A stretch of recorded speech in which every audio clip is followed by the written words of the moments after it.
Olá, amados irmãos, eu saúdo cada um de vocês com a graça e a paz do nosso Senhor Jesus Cristo, amém? O meu nome é Miriam Anita e estou aqui para ler o texto Questão de Prioridade. Ele foi escrito pela Erika Andrews para o Manancial, que é uma publicação de meditações diárias da União Feminina Missionária Batista do Brasil. Então vamos iniciar orando? Senhor Jesus, que nós possamos entender a importância de estabelecer prioridade na sua pessoa e nossa vida.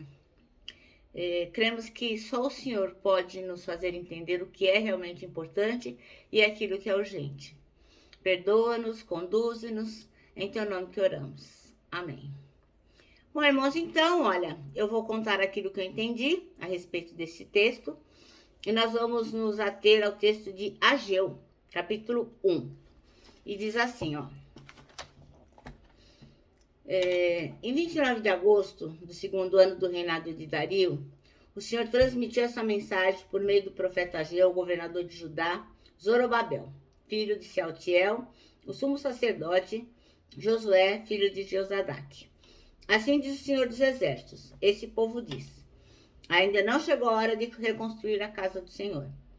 Então, o Senhor enviou essa mensagem por meio do profeta Ageu. Por que vocês vivem em casas luxuosas enquanto minha casa continua em ruínas? Assim diz o Senhor dos Exércitos. Vejam o que tem acontecido com vocês. Plantam muito, mas colhem pouco. Comem, mas não se saciam. Bebem, mas ainda têm sede. Vestem-se, mas não se aquecem.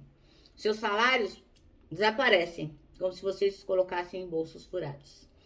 Assim diz o Senhor dos Exércitos. Veja o que tem acontecido a vocês. Agora subam as colinas, tragam madeira e reconstruam a minha casa. Então me alegrarei nela e serei honrado do Senhor. Vocês esperavam colheitas fartas, mas elas foram escassas. E quando trouxerem esse pouco para casa, eu os fiz desaparecer como um sopro. Por quê? Porque minha casa continua em ruínas, diz o Senhor dos Exércitos. Enquanto vocês estão ocupados construindo as suas casas. É por causa de vocês que os céus retêm o orvalho e a terra não produz colheitas. Enviei uma seca sobre seus campos e sobre as suas colinas. Uma seca que fará murchar o trigo, a uva, as azeitonas e todas as plantações. Que fará vocês e seus animais passarem fome e destruirá tudo que vocês trabalharam para conseguir. Então, Zorobabel, filho de Sealtiel, e sumo sacerdote Josué, filho de Josadaque, e todo o remanescente do povo obedeceram à mensagem do Senhor seu Deus. Quando o povo ouviu as palavras do profeta Ageu, que o Senhor seu Deus tinha enviado, temeu o Senhor. Então, Ageu, o mensageiro do Senhor, transmitiu ao povo essa mensagem do Senhor. Estou com vocês, diz o Senhor. E o Senhor deu ânimo ao governador de Judá, Zorobabel, filho de Sealtiel, o sumo sacerdote Josué, filho de Josadaque, e todo o remanescente do povo. Começaram a trabalhar na casa do seu Deus, o Senhor dos Exércitos, em 21 de setembro do segundo ano do reinado de Dario. Amém? Bom, o nosso texto, versículo base, é o 4, que diz: acaso é tempo de vocês morarem em casas de fino acabamento, enquanto a minha casa está continuamente destruída? Bem, após 70 anos que os judeus ficaram lá exilados, eles foram libertos. Então, quando os medo-persas chegaram e derrotaram a Babilônia, então os judeus se tornaram livres. E era uma profecia, né? Que eles iriam ficar 70 anos no cativeiro. Com isso, quase 50 mil judeus voltaram para a terra deles. Imagina, 50 mil judeus. Eles estavam muito alegres, muito felizes, estavam loucos para reconstruir Jerusalém, reconstruir o templo, enfim, queriam reconstruir tudo que tinha sido destruído. Aí a primeira mensagem do profeta Ageu, entretanto, foi uma advertência. Então, Deus mandou uma advertência para aqueles judeus que tinham voltado para sua pátria. Ele falou para eles ficarem, ó, de orelhinha em pé. Para quê? Para se ligarem naquilo que realmente importava. Eu gosto sempre de dizer que a palavra prioridade não devia ter S, né? Não devia ter plural, prioridades, porque a gente estabelece uma prioridade por vez. Então, aqui no caso o Senhor estava dizendo que a prioridade daqueles judeus era a reconstrução do templo, como está lá no versículo 4.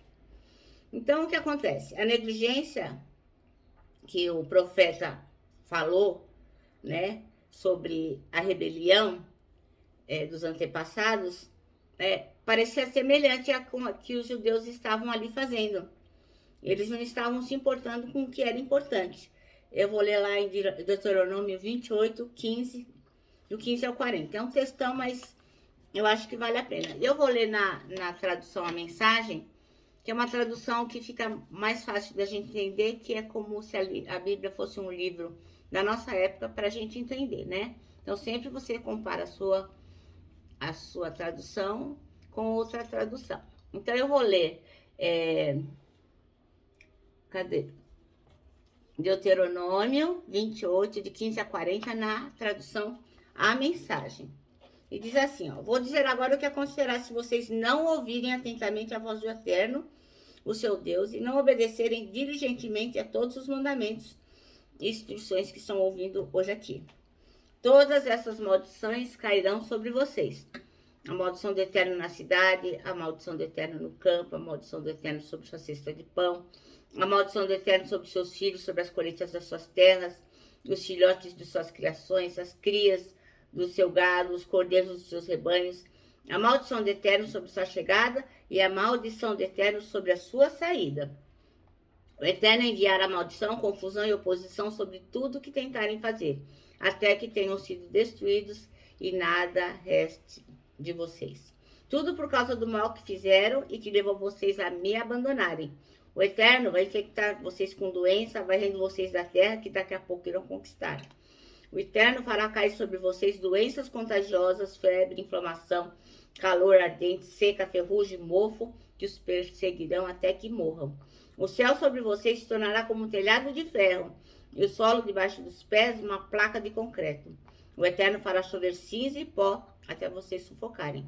O Eterno derrotará vocês por meio de ataques dos inimigos.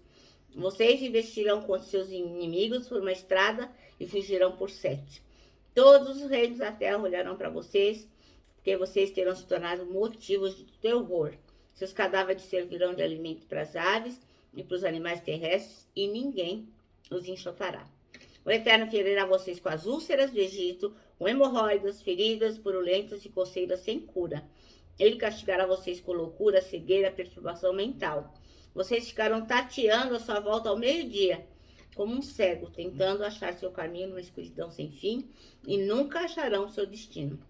Não passará um dia sem que vocês sejam oprimidos e roubados, e ninguém virá socorrê-los. Seus homens ficarão noivos de uma mulher, mas ela será amante de outro homem. Vocês construirão uma casa, mas nunca morarão nela. Plantarão uma horta e não comerão mais do que uma cenoura dela. Verão seu boi ser abatido, mas não ganharão um único bife dele.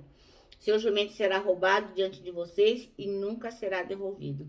Suas ovelhas serão enviadas a seus inimigos e ninguém mexerá um dedo para ajudar vocês. Seus filhos e filhas serão enviados aos estrangeiros. Seus olhos cansarão de olhar para eles, sem poder fazer nada. Suas colheitas e tudo que vocês tiverem produzido serão considerados comidos e usados por estrangeiros. Vocês passarão o resto da vida oprimidos e jogados de um lado para o outro. As coisas que irão presenciar os levarão à loucura. O Eterno castigará vocês com feridas doloridas nos joelhos, nas pernas, e não haverá cura nem alívio dos pés à cabeça. O Eterno levará vocês e o rei que tiverem escolhido para uma terra da qual nem vocês nem seus antepassados ouviram falar. Ali vocês adorarão outros deuses, falsos deuses de madeira e de pedra. E o tratamento que vocês receberão desses povos será tão cruel que servirá de lição e provérbio para os outros. Vocês plantarão sacos e sacos de semente, mas não colherão quase nada. Os gafanhotos devorarão tudo. Plantarão e cultivarão vinhas, mas não beberão nem servirão vinho. Os vermes acabarão com elas.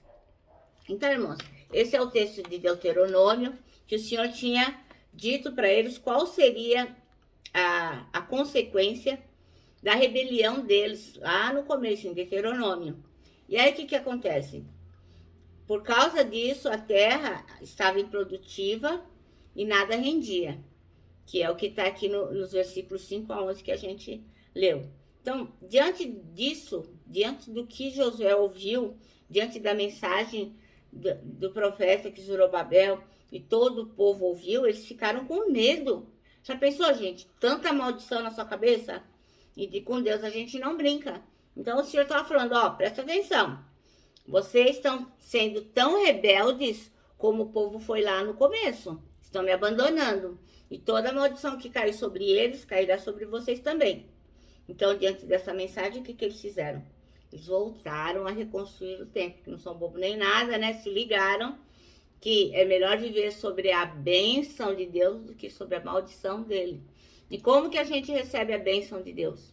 Obedecendo aquilo que ele tem para nós. Então, se o Senhor nos manda fazer algo, tá aqui, ó, na Bíblia. A gente tem que obedecer. A obediência traz bênção. Sempre que a gente deixa em segundo plano e a gente passa a trilhar outros caminhos, a gente vai andando em círculos. Não é nada bom. Então, como disse no versículo 6 lá de Ageu, diz assim, aquele que recebe salário, recebe-o para colocá-lo numa bolsa furada. Então, nada adianta você empenhar todas as suas forças, ó, suar em relação a tudo que tem aqui na terra, querendo ganhar melhor, vencendo todas as dificuldades, pagando tudo, conseguindo um emprego bacana, uma família feliz. Não adianta você ter nada disso se você se esquecer que Deus é a nossa prioridade. Se você se esquecer que Deus é a sua prioridade. Porque está escrito lá em Mateus 6,33, que vocês conhecem bem este versículo, né? Portanto, ponha em primeiro lugar na sua vida o reino de Deus e aquilo que Deus quer. E Ele dará todas estas coisas. Então, irmãos, vamos ser tementes a Deus e obedientes à sua palavra. É uma questão de prioridade. E esta ordenança, né, colocar Deus como prioridade na nossa vida, só nos trará bênçãos. Amém? Bom, eu termino o manancial assim, ó. Que Cristo seja sempre a nossa prioridade. Eu me despeço aqui com o meu abraço fraternal, com o meu abraço diário de ursa. Lembrando, aqui em 2021, ó, ninguém solta a mão de ninguém. E lógico, né? A nossa palavra de ordem que é saudades.